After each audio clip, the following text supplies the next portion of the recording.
नमस्कार, सवेरा इंडिया के इस खास शो में आपका बहुत बहुत स्वागत है। मैं हूं आपके साथ जया कौशिक। जम्मू कश्मीर के छात्र अब पढ़ाई के लिए पाकिस्तान नहीं जा सकेंगे। जम्मू कश्मीर पुलिस के मुताबिक ऐसे करीब 50 छात्र दहशतगर्द बनकर लौटे हैं, जिसके चलते ही ये फैसला किया गया है। आइए देखते हैं हमारे सहयोगी नजीर मसूदी की ये रिपोर्ट। शाकिर अल्ताफ भट्ट 3 साल पहले एक छात्र था और फिर एक आतंकी के तौर पर मुठभेड़ में मारा गया। 20 साल की उम्र में वो पाकिस्तान पढ़ाई के वास्ते गया था। इस साल वो कश्मीर में आतंकी बनकर घुसा। पिछले महीने वो बांदीपुर जिले में सुरक्षा बलों के साथ मुठभेड़ में मारा गया। माना जाता है कि शाकिर भी करीब 50 लोगों में शामिल था, जो 2017 और 2018 में बाकायदा वीजा लेकर पाकिस्तान पढ़ने गए, लेकिन दहशतगर्द बन गए। इस तरह के 57 केसेस हमारे सामने आए हैं, जो लोग पार गए मगर किसी न किसी आतंकी कार्रवाई में शामिल हो गए। जो पार से लौट के आए उसमें से 17 आतंकी अभी तक मारे गए हैं। जो गए तो पासपोर्ट पे थे मगर आए एलसी से, बॉर्डर को क्रॉस करके आए, बंदूक उठा के आए, ट्रेनिंग लेके आए। इसमें 13 लोग और अभी ऐसे हैं जो अभी भी एक्टिव हैं मगर उनकी पहचान हमारे पास मौजूद है, जो वैलिड डॉक्यूमेंट से गए थे, वापस आ चुके हैं, आतंकी कार्रवाइयों में इस वक्त शामिल हैं। सरकार ने अब तय किया है कि पाकिस्तान जाने के लिए किसी छात्र को मंजूरी नहीं देगी। पाकिस्तान का ट्रैवल है या स्टूडेंट वीजा जो है उस पर सख्ती क्यों कर दी गई है? सख्ती की यही वजह है कि जहां से स्टूडेंट कर पढ़ाई के लिए जाता है और वहां से आतंकी बन के गन उठा के वापस आता है, पाकिस्तान की सरजमीन पे मुझे लगता है कि वहां कलम की जगह बंदूक जो है उसको तरजीह दी जाती है। लेकिन इससे उन 100 से ज्यादा कश्मीरी छात्रों के लिए दिक्कत खड़ी हो गई है, जो पाकिस्तान में मेडिकल या इंजीनियरिंग की पढ़ाई कर रहे हैं। अब उन छात्रों ने गृह मंत्री अमित शाह को चिट्ठी लिखकर गुहार लगाई है अपना भविष्य बचाने के लिए। हमने गृह मंत्री को एक लेटर लिखा था, अमित शाह को, देश के गृह मंत्री को। हमने केंद्र शासित प्रदेश के उपराज्यपाल मनोज सिन्हा को लेटर लिखा था, जिसमें हमने उनसे रिक्वेस्ट की थी कि जो है स्टूडेंट्स के कैरियर वो स्टेट पे है, उनको ह्यूमैनिटेरियन ग्राउंड्स पे अलाउ किया जाए। लेकिन आज तक 2 महीने हो गए, 2 महीने में कोई सरकार की तरफ से अभी तक रिस्पॉन्स नहीं आ रहा है। श्रीनगर से नजीर मसूदी की रिपोर्ट, एनडीटीवी इंडिया। आगे बढ़ते हैं। देश में पिछले साल 226 पत्रकारों को निशाना बनाया गया। इसमें उनकी हत्या, मारपीट, मुकदमे और धमकी देने के मामले शामिल हैं। इनमें से 114 पत्रकार सरकार या प्रशासन का निशाना बने और 13 पत्रकारों की हत्या हुई, 37 पकड़े गए। पत्रकारों पर आईपीसी की दफाओं के अलावा UPA, epidemic act, disaster management act, SC/ST act, IT act, official secret act और जुवेनाइल जस्टिस एक्ट जैसे कानूनों में मुकदमे दर्ज हुए। ये आंकड़ा प्रेस फ्रीडम रिपोर्ट 2020 में सामने आया है। आइए देखते हैं हमारे सहयोगी कमाल खान की रिपोर्ट। यूपी के सीतापुर जिले की मोहली तहसील में पिछले कोरोना के दौरान अनाज बंट रहा था। स्थानीय पत्रकार रविंद्र सक्सेना के मुताबिक अनाज खराब था, उसमें कीड़े थे। उन्होंने अनाज पाने वाले बुजुर्ग से ये बातचीत दिखाई। साहब खराब है।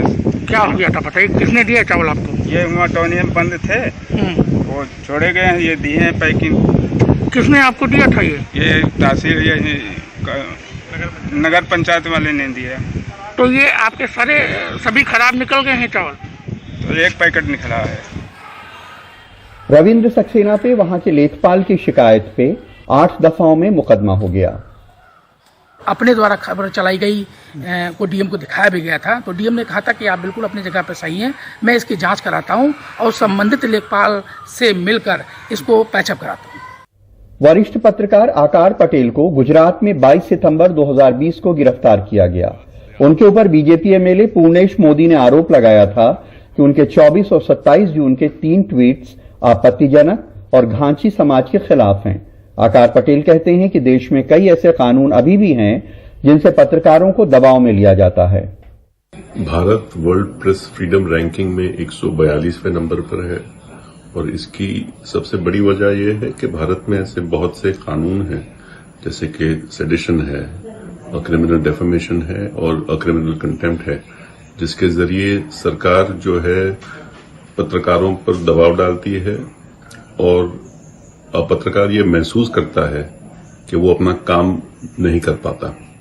पत्रकारों के खिलाफ 2020 में हुए मामलों को अगर राज्यवार देखें तो इनमें उत्तर प्रदेश में 37, महाराष्ट्र में 22, जम्मू कश्मीर में 18, दिल्ली में 15, कर्नाटक में 12, आंध्र प्रदेश और त्रिपुरा में 11-11, तमिलनाडु में 10, गुजरात, तेलंगाना, पश्चिम बंगाल में 8-8, आसाम, छत्तीसगढ़, हिमाचल प्रदेश, केरला, उड़ीसा में 7-7, पंजाब में 6, राजस्थान में 5, बिहार और मध्य प्रदेश में 4-4, अरुणाचल प्रदेश, हरियाणा और झारखंड में 2-2, अंडमान निकोबार, चंडीगढ़, गोवा, लद्दाख, मणिपुर, मेघालय, नागालैंड और उत्तराखंड में 1-1 मामले हुए। देहरादून के पत्रकार राजेश शर्मा को पुलिस ने 31 जुलाई 2020 को गिरफ्तार कर लिया। उनके ऊपर कई आपराधिक दफाओं के साथ दफा 124A में देशद्रोह का मुकदमा भी दर्ज किया गया। राजेश कहते हैं कि पुलिस वालों ने उनसे कहा कि उन्हें विकास दुबे की तरह मारने का आदेश है। रास्ते में उन्होंने मुझे कहा कि त्रिवेंद्र सिंह रावत जो उस समय के मुख्यमंत्री थे कि तुम उनके खिलाफ अपनी अखबार में बहुत खबरें लिख रहे हो और अब राजद्रोह का मुकदमा झेलो, अब पता चल जाएगा, 2 साल से पहले नहीं छूटोगे। यूपी के बलरामपुर में 27 नवंबर 2020 को पत्रकार राकेश सिंह निर्भीक को सैनिटाइजर छिड़क के जला के मार डाला गया, क्योंकि वो गांव के प्रधान के भ्रष्टाचार की खबरें छापते थे। प्रधान का बेटा उनके घर आया, उन्हें शराब पिलाई, जब नशे में हो गए तो उनके ऊपर सैनिटाइजर छिड़क कर उन्हें जला दिया गया। पुलिस ने बताया कि उन्हें जलाने के लिए प्रोफेशनल पायरोटेक्निक एक्सपर्ट का इस्तेमाल किया गया। इसके बाद उनके घर में आग लगा दी गई। जब पूछताछ इसमें शुरू की तब इसके अंदर रंजिशों का एंगल निकल करके आया। राकेश सिंह निर्भीक एक पत्रकार थे और काफी निर्भीक पत्रकार थे, तो उन्होंने कई बार ऐसा था कि कई लोगों के खिलाफ लिखा था और अभी हाल में ही उन्होंने अपने वीडियो में भी बताया था कि जो उनके गांव के प्रधान थे उनके खिलाफ ये लिख रहे थे। पत्रकारों को निशाना बनाने वालों में तमाम सरकारें, प्रशासन, तमाम पार्टियों के नेता, भीड़, अपराधी और बड़ी तादाद में सोशल मीडिया के ट्रॉल्स शामिल हैं। यही वजह है कि रिपोर्टर्स विदाउट बॉर्डर्स की प्रेस फ्रीडम इंडेक्स में भारत 142वें नंबर पे आता है। ब्यूरो इनपुट्स और कैमरामैन राजेश गुप्ता के साथ कमाल खान, एनडीटीवी इंडिया। और अब बात करते हैं मध्य प्रदेश के इंदौर में बने कांच के मंदिर की, जिसे बने हुए 100 साल पूरे हो गए हैं। क्या है इसका इतिहास और कैसा दिखता है ये मंदिर, आइए देखते हैं इस रिपोर्ट में।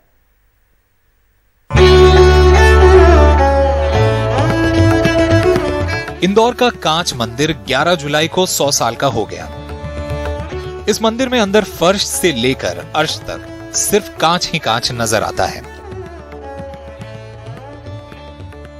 1913 में यह मंदिर बनना शुरू हुआ था। इसके लिए कांच बेल्जियम से और कारीगर ईरान से बुलवाए गए थे।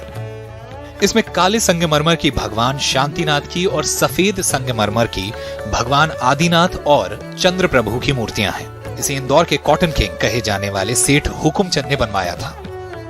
इसको 100 साल हो गए। 100 साल पूर्व इसके जो कांच मंगवाए थे ये बेल्जियम से मंगवाए गए थे, क्योंकि हिंदुस्तान में उस टाइम कांच के कारखाने नहीं थे और इसमें कारीगरी जो करी थी वो इराक और ईरान के कारीगरों ने करी थी।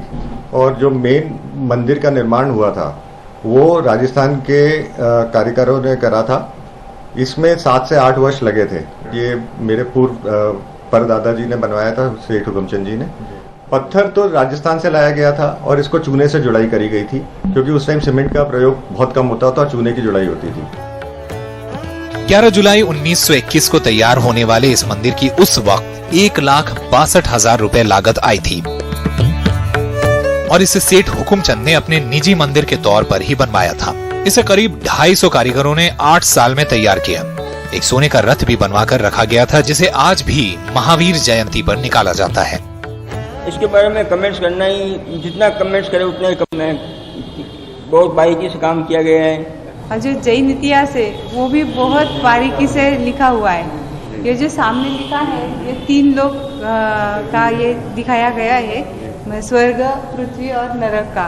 जो 7 स्वर्ग के नाम है वो लिखे हैं, 7 नरक के नाम लिखे हैं और पृथ्वी लोक का दिखाया गया। शीश महल नुमा ये मंदिर कला का एक अनोखा नमूना है, जिसमें श्रद्धालु तो आते ही हैं, इसकी कला निहारने वालों का भी तांता बंधा रहता है। भारतीय पुरुष हॉकी टीम के खिलाड़ी ललित उपाध्याय वाराणसी में अपने घर पहुंचे। लोगों ने उनका जबरदस्त यहां पर स्वागत किया हॉकी टीम ने कमाल का खेल दिखाते हुए दशकों बाद मेडल का सूखा खत्म किया था और टोक्यो में ब्रॉन्ज मेडल हासिल किया था। तो खिलाड़ी जब अपने घर वापस लौट रहे हैं तो जाहिर सी बात है उनका जबरदस्त स्वागत हो रहा है।